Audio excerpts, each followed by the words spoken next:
तो राहुल गांधी ऐसा कौन सा हाइड्रोजन बम लाने वाले हैं जो फटेगा तो उसके बाद प्रधानमंत्री नरेंद्र मोदी देश भर में दुनिया भर में अपना चेहरा दिखाने लायक नहीं बचेंगे।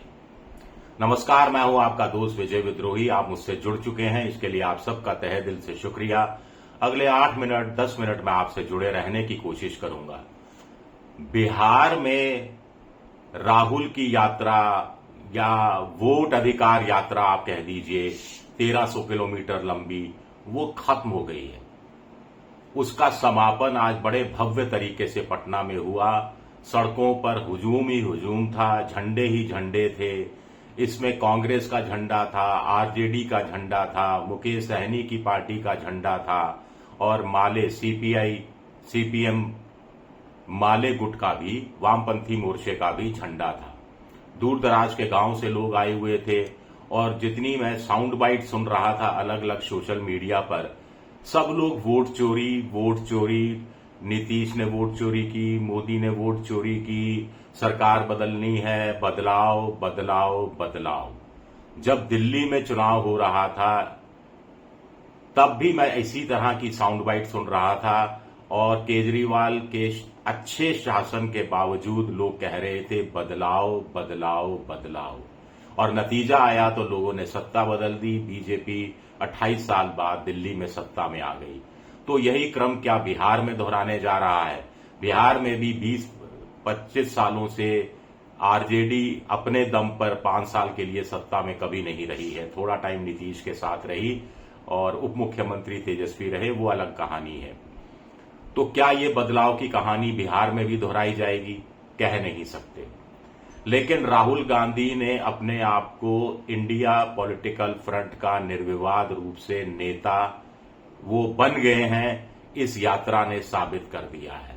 इस यात्रा ने एक बात और साबित कर दी है कि राहुल गांधी का भीड़ से कनेक्ट ठीक होता जा रहा है, उनका संवाद अच्छा होता जा रहा है, सहयोगी पार्टियां भी उनमें और जनता भी उनमें मोदी सरकार का, मोदी का विकल्प देखने लगी है। यानी एनडीए का विकल्प इंडिया है और इंडिया का मतलब राहुल गांधी का नेतृत्व है। ये मोटी कहानी सामने आई है। इसका मतलब ये नहीं है कि इंडिया बिहार में 100% चुनाव जीत ही जाएगा, 2/3 सीटें ले ही आएगा, लेकिन मोटे तौर पर इस वोट अधिकार यात्रा से पहले इंडिया गठबंधन पिछड़ा हुआ लग रहा था, एनडीए कहीं आगे दिख रहा था। वैसे भी बिहार में माना जाता है कि 3 बड़ी पॉलिटिकल पार्टीज में से 2 बड़ी पॉलिटिकल पार्टी जिस तरफ एक हो जाती हैं उसके चुनाव जीतने की संभावना बन जाती है। लेकिन राहुल गांधी की यात्रा ने कांग्रेस को चौथी बड़ी पार्टी के रूप में स्थापित करने की संभावना को पेश कर दिया है। यानी पहले क्या होता था कि बीजेपी और नीतीश एक साथ हैं, आरजेडी अलग है और कांग्रेस बहुत अलग छोटी पार्टी है, तो 2 उस तरफ हैं, तो उनका चुनाव जीतना करीब करीब तय। अब ऐसा लग रहा है कि कांग्रेस भी चौथी मजबूत पार्टी के रूप में उभर रही है, तो 2 उस तरफ है, 2 इस तरफ है। यानी मुकाबला आज की तारीख में बराबर का हो गया है। कांग्रेस खड़ी हो गई है अपने पैरों पर। राहुल गांधी ने ये मेहनत की है, लेकिन अब कांग्रेस के दूसरे नेताओं को मेहनत करनी है कि उनको खड़े खड़े कदम ताल करना है, पैदल चलना है, या जैसा राहुल गांधी रेस के घोड़े की बात करते रहे, चुनाव की रेस में कूद जाना है और जोर से दौड़ लगानी है। आज की तारीख में मुझे लगता है कुछ लोग ये कह रहे हैं कि एज है, इंडिया के को एज हो गया है, लेकिन मैं थोड़ा सा इस मामले में अभी नहीं बोलना चाहूंगा। मेरे हिसाब से एनडीए और इंडिया बराबर की स्थिति में आ गए हैं और ये खबर एनडीए के लिए अच्छी खबर नहीं है। कुल मिलाकर हाइड्रोजन बम की बात की, ये कहा कि हमने साबित कर दिया है कि वोट चोरी हुई है।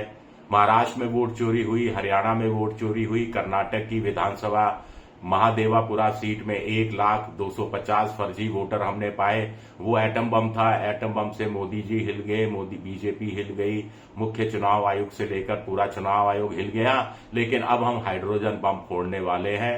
एटम बम का बाप है हाइड्रोजन बम, और ये फूटा तो मोदी जी किसी को चेहरा दिखाने लायक नहीं रहेंगे। साफ तौर पर इशारा वाराणसी लोकसभा सीट पर है, जिसमें जो भी फर्जीवाड़ा राहुल गांधी के हिसाब से हुआ है वो जल्द सामने आने वाला है। आपको ध्यान होगा कि प्रधानमंत्री मोदी कई राउंड में पीछे चल रहे थे। वाराणसी लोकसभा सीट के जब नतीजे वोटों की गिनती चल रही थी और बामुश्किल 1.5 लाख वोटों से जीते। यानी 1.5 लाख वोटों का मतलब होता है 75,000 का आंकड़ा। आप मान लीजिए 75,000 अगर कम आते और कांग्रेस की तरफ चले जाते तो मामला फिर क्या होता। कहां तो ये माना जा रहा था मोदी 5 लाख प्लस वोट से जीतेंगे। पिछली बार भी 3.5-4 लाख शायद उनका वोट का अंतर रहा था। कुल मिलाकर राहुल गांधी कहते रहे हैं कि 240 सीटें बीजेपी की आई, 20-25 सीटें तो 100% ऐसी थी जो वोट चोरी से जीती। अगर 210-215 पर बीजेपी अटक जाती तो सत्ता से बाहर होती और तब उनको बैसाखियां देने वाले भी नहीं मिलते। हालांकि एडीआर कह रहा है 79 सीटें ऐसी हैं। कायदे से बीजेपी को 160-170 के आसपास सीटें मिली, लेकिन हम उस में नहीं जाना चाहते क्योंकि हमारे पास कोई सबूत नहीं है, पुख्ता सबूत नहीं है। ये सिर्फ सुनी सुनाई बातें हैं।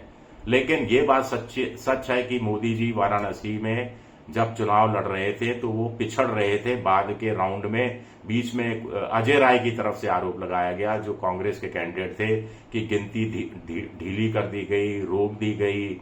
अचानक से फिर ऐसी मशीनें खुलने लगी जहां बीजेपी को एक तरफा लीड मिली। ये तमाम चीजें की जाती रही हैं, लेकिन हम मानकर चलते हैं कि हाइड्रोजन बम से कुछ मिलेगा।